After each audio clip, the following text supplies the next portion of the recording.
నమస్తే, welcome to our channel. నేను సిరి. జగన్మోహన్ రెడ్డి గారి ఢిల్లీలో ధర్నా ఆ అంశం మీద వైఎస్ షర్మిల గారు అయితే చాలా వ్యాఖ్యలు అయితే చేయడం జరిగింది. అందులో ఏంటంటే హత్య రాజకీయాలు చేశారు, హత్యలో పాల్గొన్న వారి మీద భుజాల మీద చేసుకొని కూడా ఉన్నారు. సో అలాంటి వ్యక్తి ఈరోజు ప్రజల సమస్యలు పట్టించుకోకుండా ఢిల్లీలో వెళ్ళి ధర్నా చేస్తా అంటున్నాడు.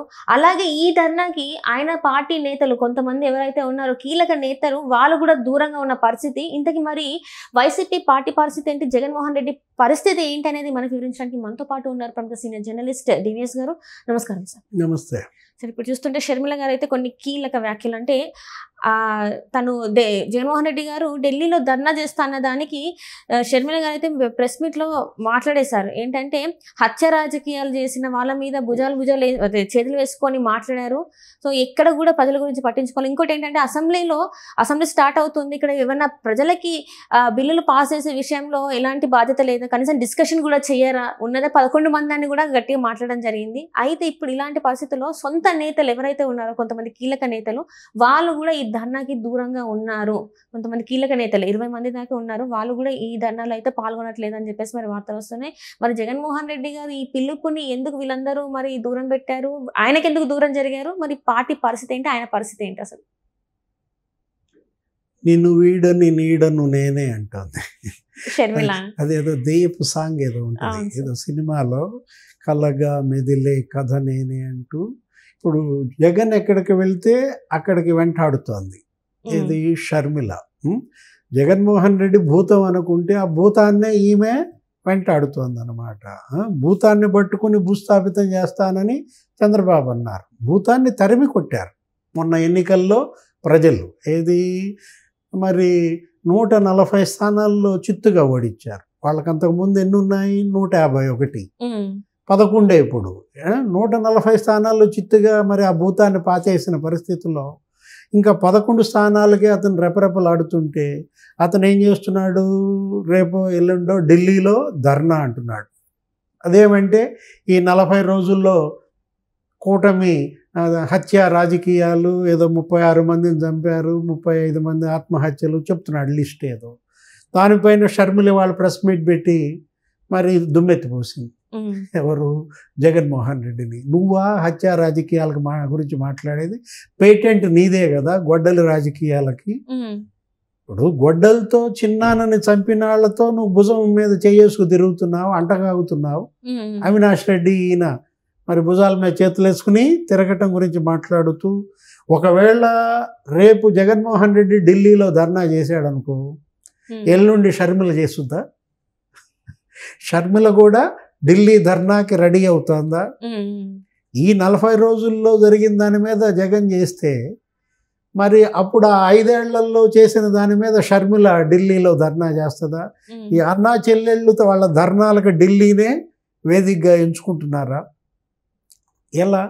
ఇప్పుడేంటి, జగన్మోహన్ రెడ్డి ఒకవేళ చంద్రబాబు ప్రభుత్వం వైపు చూపిస్తే 4 ఏళ్ళు ఆయన వైపు చూపిస్తున్నాయి. ఎవరు, వాళ్ళ సొంత చెల్లెళ్ళే అతన్ని వాళ్ళ ధ్వజమెత్తుతున్నారు, దుమ్మెత్తిపోస్తున్నారు. ఏమని? బాబాయ్ హత్య కేసు ఏంటి? బాబాయ్ హత్య కేసు అప్పుడు మరి ఇదే బెంగళూరు నుంచి వచ్చావు కదా రషీద్ దగ్గరికి, ఎక్కడ వినుకొండ, అప్పుడు ఎందుకు వెళ్ళా? మరి అప్పుడు రోడ్డు మార్గాన 11 గంటలు ప్రయాణం చేసి మొత్తం బ్యాండేజీలు కట్టి తుడిచేసి ఆధారాలన్నీ మాఫీ చేసేదాకా పోలేదు కదా జగన్మోహన్ రెడ్డి. గుండెపోటు అని చెప్పారు కదా. ఇంకా నయం, ఇప్పుడు రషీద్ గుండెపోటు అని చెప్పలేదు వినుకొండలో. ఇప్పుడు ఏమంటోంది షర్మిల, వినుకొండలో జరిగింది 2 వ్యక్తుల మధ్య ఘర్షణ. ఆ 2 వ్యక్తులు నీ పార్టీ వాళ్ళే. మీ ఎమ్మెల్యే ఎవరు, ఆ గోపిరెడ్డి శ్రీనివాసరెడ్డి ఒక ఛానల్లో చెప్పాడు, చంపినాడు మా పార్టీ వాడే, చచ్చినాడు మా పార్టీ వాడే. కాకపోతే ఆ చంపినాడు ఎవరినో చంపటానికి వచ్చాడు, గంజాయి మత్తులో ఉన్నాడు, ఈడు దొరికాడు. ఈ దొరికినాడిని ఆ మత్తులో ఇక కొట్టేశాడు, నరికేశాడు అని ఎవరు చెప్పారు? జగన్మోహన్ రెడ్డి ఎమ్మెల్యే, గతంలో మాజీ ఎమ్మెల్యే ఏదో టీవీ ఛానల్లో మాట్లాడాడు. ఇప్పుడు ఇవాళ షర్మిల అదే చెప్తోంది కదా. ఏంటి, 2 నీ పార్టీ వాళ్ళే, రషీదు జిలానీ. ఈయన వినుకొండ వెళ్ళి వాళ్ళని పరామర్శించడానికి వెళ్ళినప్పుడు ఆ చనిపోయినటువంటి వాడి తల్లి కూడా చెప్పింది ఏమని, ఫస్ట్ ఏమో అతను ఎవరో తెలియదు అన్నారు, చంపినాడు.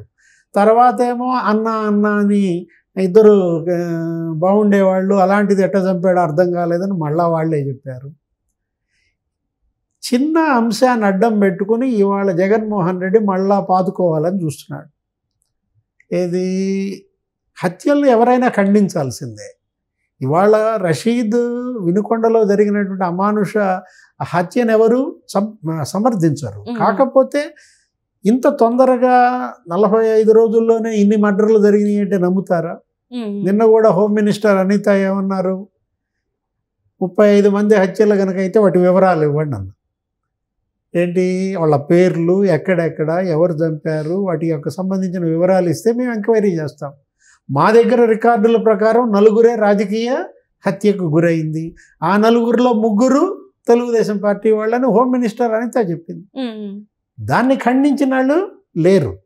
ఇప్పుడు కాదు మా దగ్గర ఈ వివరాలు ఉన్నాయి అని 36 మంది టేబుల్ వేసి పలానా చోట పలానా వాళ్ళు పలానా వాడిని నరికారు అని ఇవ్వచ్చు కదా.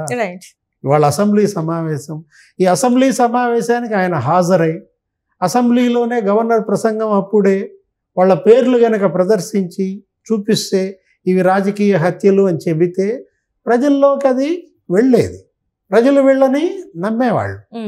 అలా కాకుండా అసెంబ్లీని బాయ్కాట్ చేశారు. వెళ్ళిన కాసేపు ప్రసంగం కూడా సాగనీయకుండా గలభా సృష్టించాలని ప్రయత్నించారు, వాకౌట్ చేశారు. దాని మీదే షర్మిల క్వశ్చన్ చేసింది, అసెంబ్లీ ఎందుకు వాకౌట్ చేశావు, అసెంబ్లీ నుంచి పారిపోతున్నావు, పారిపోయి ఢిల్లీలో ఎక్కడ తలదాచుకుంటావని ఆమె నిలదీస్తాను. ఈయన ఢిల్లీ వెళ్తున్నా రేపో ఎల్లుండో, ఈయన మనుషులందరూ వెళ్ళటం లేదని నువ్వే అన్నావు. ఇప్పుడు ఏంటి 20 మంది వెళ్ళట్లేదు, ఎవరు వంశీ, రోజా, అవంతి శ్రీనివాసరావు, వీళ్ళెవరు కూడా అక్కడికి అటెండ్ కావటం లేదని మనం ఒక లిస్ట్ కూడా బయటకు వదిలారు. అంటే జగన్మోహన్ రెడ్డి చేస్తున్న పనులను, వేస్తున్న అడుగులను వాళ్ళ మనుషులే సపోర్ట్ చేయటం లేదు.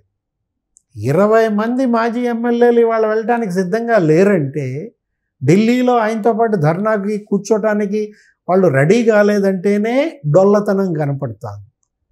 జగన్మోహన్ రెడ్డి ఢిల్లీ పర్యటనని ఆయన చెల్లె ఇవాళ గాలి తీసి పెడుతోందంటే, ఇవాళ జగన్మోహన్ రెడ్డి ఎవరికి సమాధానం చెప్పాలా?